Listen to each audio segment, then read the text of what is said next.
Well, there's a decent amount of noise about the Pac-12 right now, and I'm not really worried about it because it doesn't change anything. But it does show why the Pac-12 needs to get this thing done. Are Locked On Pac-12, your daily podcast on the Pac-12 Conference. It's the Locked On Podcast Network, your team every day.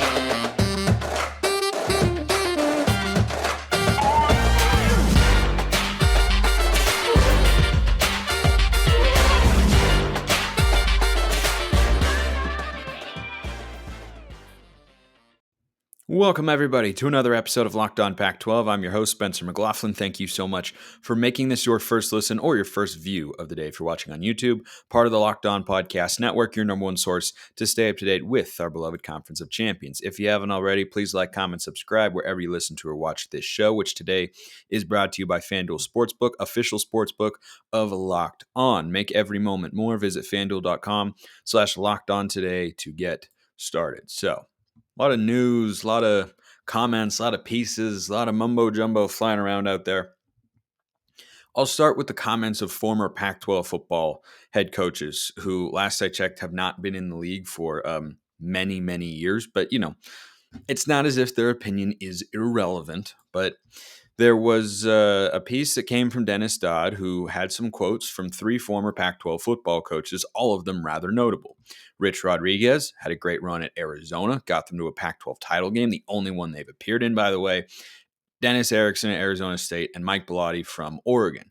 They all had varying quotes expressing concern about where the Pac-12 is. They go as follows. Rich Rodriguez, what's to stop Oregon and Washington going to the Big Ten? Dennis Erickson was worried about visibility because, it's easier to find them on a traditional channel. Mike Bellotti, I have that impending sense of doom, he said. I can just see the Pac-12 falling apart. All right. None of those quotes, first of all. This is why the Pac-12 needs to hurry up and get this thing done on the one hand. But on the other hand, you also want to get it right. But this is the problem that the Pac-12 is going to consistently run into if they don't get a deal done in a timely manner. You're going to allow people to make comments like these that are hurting the perception of your conference, but not actually changing the reality. Those coaches can say anything they want about how concerned they are about the Pac-12 and what could happen in the future and all this sort of stuff. It doesn't change one single solitary thing about the Pac-12's ability to land the deal.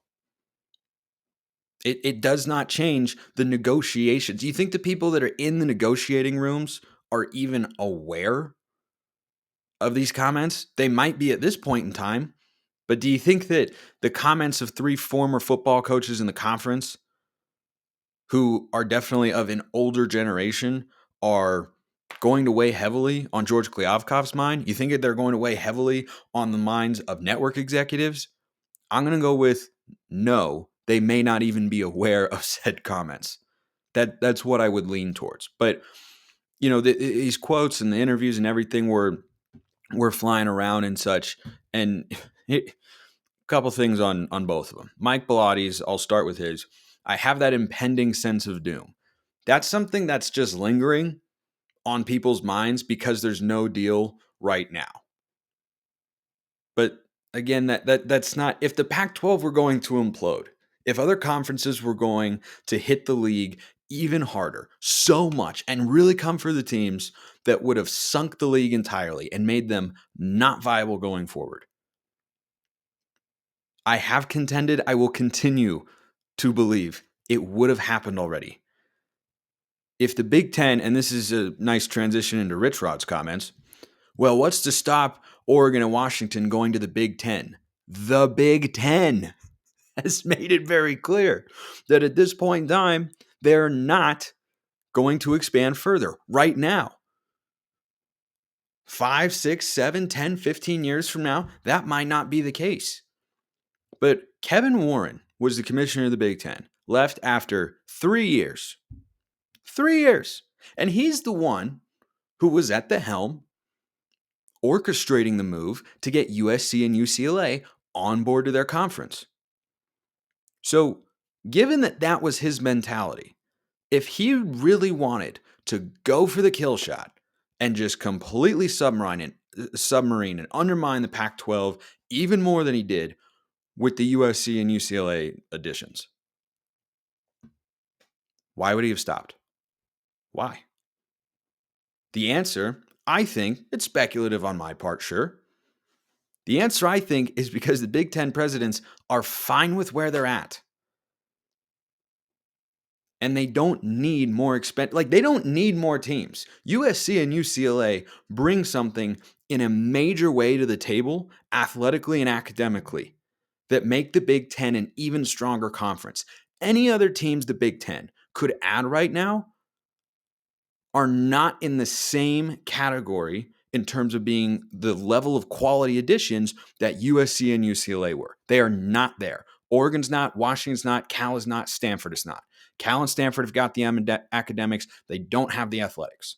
Oregon and Washington have got the football, but they don't have all the other athletics. I don't know how much that factors in, but let's say football is the biggest consideration. Oregon and Washington have got the athletics, but Oregon kind of lacks the sort of academic caliber. They're an AAU school, but they are not the sort of research institution that the Big Ten has got almost across the board. And they certainly are a solid step below Washington, and Washington is a solid step below UCLA and USC. They're not on equal footing here. And if the Big Ten had really wanted to go after them, if the Big Ten really wanted Oregon and Washington or any others, I don't know if Stanford and Cal would have left, but Oregon and Washington, I feel pretty confident about saying they would have gone. But that offer never came. And this whole notion that it's just, Oregon and Washington are going to go to the Big Ten. That has to be a two-way door. It is not Oregon and Washington decide to go to the Big Ten and get to go whatever conference they want to. They have to be wanted. And I'll get to Dennis Erickson's comments or the quote I read from him or thing I talked about, whatever, in a moment. But there was this piece going around from Matt Hayes from Saturdays Out West, who said, quote, sources are saying the Big Ten is still interested in 4 Pac schools: Oregon, Washington, Stanford, Cal. Now, back in July, August, when all this stuff was brand new and it was fresh, there was another report that the Big Ten, or there was a report at that time, the Big Ten was looking at those schools. And you know what they determined? That it was not viable financially. They would not be full media rights earning members, and they did not view it as a worthwhile move to pursue. So let me ask you this. If you believe that notion that the Big Ten would come after those 4 schools, if they didn't think it was worth it in July, what has changed between now and then that completely shifts the calculus financially? I don't see it. I really, really don't. Yeah, the Pac-12 feels like it's in a weaker spot. It's actually in the exact same spot, but it feels like it's in a weaker spot because quotes like these are going around and the perception of the league is really down, which is why the league needs to get the deal done and why I'd like them to get the deal done. So that we can stop asking these sorts of questions like, well, what if the Big Ten comes for these schools? They had every opportunity to. Well, what about Arizona, Colorado, and Arizona State, Utah to the Big 12? They had every opportunity to go. Their grant of rights expires next year. The Big 12 was negotiating a new deal. They ended up extending the one that they had, and here they are still in the pack. Just so much stuff. Like, it drives me nuts on the one hand. It does, but that's why I'm ready for the deal to get done so that we can move past this sort of stuff. Dennis Erickson's quote about visibility. Yeah, I got a couple of thoughts there. One of those thoughts is that FanDuel is excellent because it's the number 1 sports book in America. At this point in the NBA season and with March Madness right around the corner and kind of already underway because college basketball rocks forever and always, it's the perfect time to download FanDuel. You can get a no-sweat first bet up to $1,000 That's bonus bets back if the first bet doesn't win. Go to fanduel.com/lockedon to get that no sweat first bet. Fanduel.com/lockedon to learn more. You can also combine your bets there for a bigger payout with a same game parlay. They got everything you need: NBA, college basketball, and beyond. Make every moment more with FanDuel, an official sports betting partner of the NBA. All right, so this comment from Dennis Erickson, who's a very well-respected and was a very successful head coach in the Pac-12, most recently at Arizona State. He also most recently coached, I believe it was sometime in the early 2010s. It's been a minute here, but he was worried about visibility because he said, well, you're not going to have the games on at bars, and it's easier to find them on a traditional channel when you're on linear cable. Okay, if you hear that and you're concerned about the optics that are coming out of the entire situation for the Pac-12 right now, I counter your concern there with Dennis Erickson is like in his mid to late 70s and can't get to content as easily as everybody else. I mean, this is why more than anything, I want the deal to just get done so that we can stop having to address comments like these, hear comments like these. And if you're the Pac-12, this is the downside, is the perception of your league is just taking a bunch of body blows from a lot of people across the country. I mean, these are not small talking figureheads here. These are former Pac-12 coaches talking to a legitimate reporter in Dennis Dodd. This is not, Mike's podcast that's got 200 followers across the country that I'm using to just, generate content here on the show. Like this is how people are viewing the league, and you don't want this to go on. And the irony of all of this is we don't know when the deal is getting done. Now, Dennis Dodd also reported in the San Jose Mercury News that the deadline might go, not deadline, but kind of the timeline could go all the way to April 1st. I might rip my hair out if this thing goes all the way to April 1st. I will always be here to answer your questions at any point in time, and I will discuss it as long as it is relevant in the news. But I would like to move on at some point in time. And if you're the Pac-12, you have to want to move on at some point in time. But more important than that, I would rather wait 3 more weeks to see the deal, which would be crazy. But I'd rather wait 3 more weeks to see it and have it be a better deal than get it next week and have it be not as strong of a deal, right? Like that's what matters most here at the end of the day. But that's why the pressure in the national media landscape is ramping up for the Pac-12, because now everyone it's just a cycle. It's a cycle here. Pac-12 won't get this. Pac-12 won't get that. This entity's not involved. That entity's not involved. They won't do, like, the more you let people speculate, it's the off season, right? College basketball is right around the corner. It's not as big as football. And that's what everyone is concerned about right now. So I just would like to see them finally get the deal done. But I will reiterate again, I am not worried about more schools leaving the Pac, because I think whether you're talking about the Big 12 or talking about the Big 10, if they'd wanted to, either the schools or the conferences, it would have happened already. They had every opportunity to do it, but they did not. Also on the expansion front, I tweeted this out yesterday. I thought it was interesting. Thought it was kind of noteworthy. Hence why I'm about to share it on the show before I get to a mailbag question.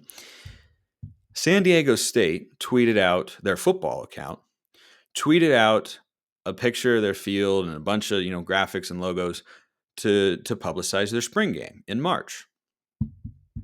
You know what was notably absent from all the writing and the graphics in that particular tweet? The Mountain West logo. I'm just going to leave it there. I'm just going to leave it there. I'm not reporting anything. I'm not predicting anything, though I've been predicting it for a while, but I'm just saying, I am just saying, I saw it and went, I wonder. Anyway, would love to add San Diego State. All right, question here from Michael Beckley. Now, you can ask a question as well. YouTube comments, even about realignment, I'll still answer it, even though I'm kind of tired of it. But YouTube comments, Twitter at smalls_55 or at LO_Pac-12. Also, good time to let you know, I will not be doing shows for the first 4 days of next week. Really hoping the media deal actually comes after that so that I don't have to do an emergency podcast while I'm on vacation. I can if necessary, but it'll also be kind of hard because I'm going to be at Disney World. So if any of you are going to be there next week, by all means, let me know. We can meet up, maybe grab a bite or go on a ride, something of that nature. But so yeah, Monday through Thursday next week, no pod. We'll be back in your feeds on Friday. We'll see if we have a media deal by then. Maybe we will, maybe we won't. But you can send me your questions in the meantime, and then I'll get to them later on the show. Michael Beckley says, "Hey, Spencer, I'm a UW Dog fan, like my mother. Going back to the 1960 Rose Bowl against Wisconsin, 44-8. Oh, goodness gracious. That is die hard. Love it. I watch your show on YouTube regularly. Great stuff, man. Thank you. Wanted your take on the NIL impact on the Pac-12 schools. Nobody seems to want to bring it up. It's kind of like don't ask, don't tell. For instance, it looks like Michael Penix Jr. was given a nice chunk of cash to return to UW through, quote, Montlake Futures, the UW and NIL group, for his senior year. NIL is one of the driving forces in Power 5 college football, as you know, so this impact would have to factor into the collective along with the media deal going forward and also for the survival of the Pac-12. Would like to hear your take. Keep up the great work, Spencer. First of all, thanks for supporting the show. Appreciate you. The NIL thing, I don't think it's changing the landscape as much as people kind of make it out to be. And my initial take on it, you go all the way back to last year when things were changing and NIL was legal and the transfer portal was starting to become a thing, with the one-time freebie rule. My takeaway then is still my takeaway after one full season of college football. The transfer portal is far more impactful. It is changing things on a much, much greater scale than NIL, which is not to say NIL isn't a factor. But one thing that NIL has done has just kind of brought to the surface a lot of stuff that was happening under the table beforehand.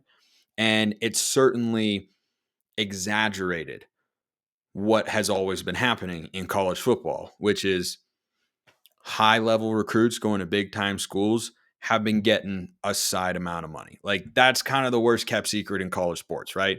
Everybody knows that. When you're talking about big-time college basketball recruits, football, like it's always happened at some level. Now there's more, and we know more about it. So I do think, though, that NIL can have a positive effect on the sport. There are a lot of negatives that I'm not a fan of.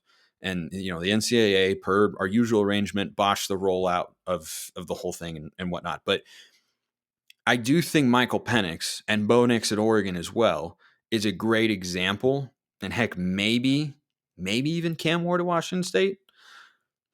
Perhaps not as much, but it can have a strong effect in the sense that players who I think prior would have gone to the NFL and said, this is the only way that I can make money, are now willing to say, well, if I can make, probably not as much as I could if I went to the NFL, but if I can at least be making something, right? Just, tens of thousands of dollars here or there, that is an enticement to come back to college again for another year. And I do believe that Michael Penix and Bo Nix both wanted to, who could have NFL potential for sure, both did want to come back, play with their teammates, go out there and win unfinished business, because we saw that in 2022, right? I mean, Oregon was on the precipice. They were one quarter away from getting to the conference championship game. They were in the college football playoff hunt, and they came up just short. That's a motivating factor for sure. Michael Penix at Washington flew under the radar, won a lot of games. They look back at that Arizona State game and say, wow, is that the difference between us being in the college football playoff mix? It was certainly the difference between them playing in and not playing in the Pac-12 championship game. So I think that's a driving factor as well. But how many times, there's probably too many players to count where you'd say, boy, seems like he could come back for another year and we could be really good. And in the past, those guys seem to go to the NFL at a higher clip. I don't have data to back that up. That's conjecture on my part. But Bo Nix and Michael Penix were playing at a high level. They're at high profile schools. They had phenomenal seasons. They won a lot of games. Their numbers were great. You could have pretty easily made the argument that either one was poised to make the jump to the NFL because his draft stock, both of their draft stocks, were higher than they had ever been. But here we are going into 2023, and they're still there. And heck, you could even look at Cam Rising at Utah and say the same sort of thing. Now, I don't know what their NIL structure is. I imagine it's not in the same, category or on equal footing is a better way to put it as Oregon and Washington. But still, it's a way to entice players to want to come back. And I think that can have a positive effect. Now, the negative effect is for the schools in the conference who don't have the sort of collectives and the sort of available funds and alumni base and donors and all that sort of stuff to be able to put together the money to be able to create a package to either keep a player at your school who might want to go to a bigger school or to get a certain recruit in the first place, right? Look at Jordan Addison going to USC, for instance.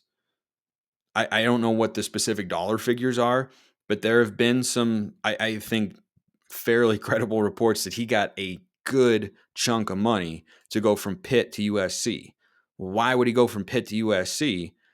Because USC can offer him more money over there. Now, USC was also a much better team than Pitt this year, but Jordan Addison was a part of that. And Pitt was certainly worse because they didn't have him there as an offensive weapon. And that's the downside, is the smaller schools are really just always going to be at risk of not being able to put together an NIL package to keep a kid on campus and as a part of their program that they would like to. So it's really kind of just a continuation and perhaps accentuation of what we've always seen in college football, which is the best players want to go to the best schools. And the schools that have the most money are always going to have an advantage over the schools that don't have as much money. I mean, Omar Speights at Oregon State, great example. Really good player for Oregon State the last several years. Great linebacker, was part of a good team, a really good team, was part of a great defense at Oregon State last year. He's now playing at LSU. It's not as if Oregon State hasn't gotten guys drafted into the NFL before. So it's not like that was the only way he could have found himself playing in the league. But, who's got a bigger NIL collective? Is it LSU or Oregon State? Don't think I have to answer that question for you. I think you probably know. So I think there are downsides there, but I think the upside you could argue is greater for the conference as a whole. If you go program by program, you could say net negative, right? Your Oregon States, your Washington States, maybe. Curious to see how it goes going forward. But like if San Diego State and SMU are on their way, they might start at a little bit more of a deficit. Though I don't think SMU as much. But it kind of depends. It depends on the school, depends on the program, depends on the alumni, and all that sort of stuff. They may view it, each individual school, as more of a positive or negative. But overall for the Pac-12, I think the early returns are this is a positive, because if you keep players like that around more consistently, that's ultimately what you need to do. You got to have as many good players in your conference as you can. And I think NIL can help them do that. But does it favor the schools that have got the most money available to them, whether it's, via donations or alumni or whatever? Yeah, absolutely. Like Oregon's probably, disregarding USC and UCLA, because USC is probably number one. That's, again, speculative on my part, but I think a fair assumption. I think they and Oregon are pretty clearly the top two. UCLA being in Los Angeles probably get a pretty good amount as well. But if you take out the LA schools, I think the program's most poised to take advantage going forward. Oregon clearly number one. I don't know that is. Washington might be close, but I mean, Oregon's probably clearly number one there. Curious to see what happens with Colorado. They haven't historically been a program that's got oodles and oodles of cash. I mean, their athletic director literally said when they hired Coach Prime that, yeah, well, we're going to find the money to pay him. It's like, wait, you don't have it? So I don't think they're historically super cash-rich program. The Arizona schools, I think they're doing better on that front. Kenny Dillingham has made a point of emphasis for that down at Arizona State. But Oregon, Washington, those are kind of the top two. And then I feel like there's a drop-off. But I think recruiting-wise, I don't think you may see it impact an individual athlete here and there. I don't think it's going to be radically shifting the recruiting landscape. I really, really don't. Want to wrap up today with some Pac-12 basketball predictions. Now, Arizona and UCLA are the clear favorites going into the tournament next week on the men's side. And Stanford, of course, one of the favorites, probably the favorite along with Utah on the women's side, which is going on as we speak. So the question for the Pac-12, if they were to get a fifth team in, which would be fantastic, by the way, it looks like they're going to be able to get 4. I think they should be able to get 4 teams into the big dance. Arizona, UCLA, easy. USC should be there. Arizona State might have to do a play-in game, but hey, UCLA did that once upon a time, ran all the way to the Final Four. I could see one of 2 teams winning the Pac-12 tournament that are not currently, or not otherwise, frankly, going to be in the field. One is Utah, and one is Oregon. Now, I am more confident in Utah than Oregon by a landslide. I mean a big, big amount there. But the reason I put Oregon in that camp is because their roster is talented enough, but more importantly, they have a coach who we've all seen do a lot of damage in the Pac-12 tournament before. Do I trust the team and the way they've played this year? Almost not at all. But I think if you were going to pick a team to get hot, go on a run, and be, Oregon State of a couple of years ago, or heck, even Oregon of the 2018-19 team that got all the way to the Sweet 16, had to win the tournament to get in. Now, they had Peyton Pritchard, and this team definitely does not. I think Oregon would be one of those teams. I would look for Oregon and Utah as my dark horse teams to win the tournament. But I just think Arizona and UCLA are better, and I cannot see one of them not win. Like, if I'm making a prediction here, most likely dark horse, I'll take Utah. Most likely team to win it, I will take UCLA. That's how I see it going down. I'll predict the Bruins to win it because I think they're the best overall team. But it's March. Anything can happen. They're in the tournament no matter what. Other teams could bring more urgency there. So I'd watch for the Utes and the Ducks. I'll be watching. Send your questions. I will be back here a week from today, that being Friday, what will that be, the 10th? Yeah, the 10th of March. That's when I'll be back in your feeds. Hit me up with your questions in the meantime. Can't wait. See you then. Appreciate everyone listening. Have a wonderful rest of your day.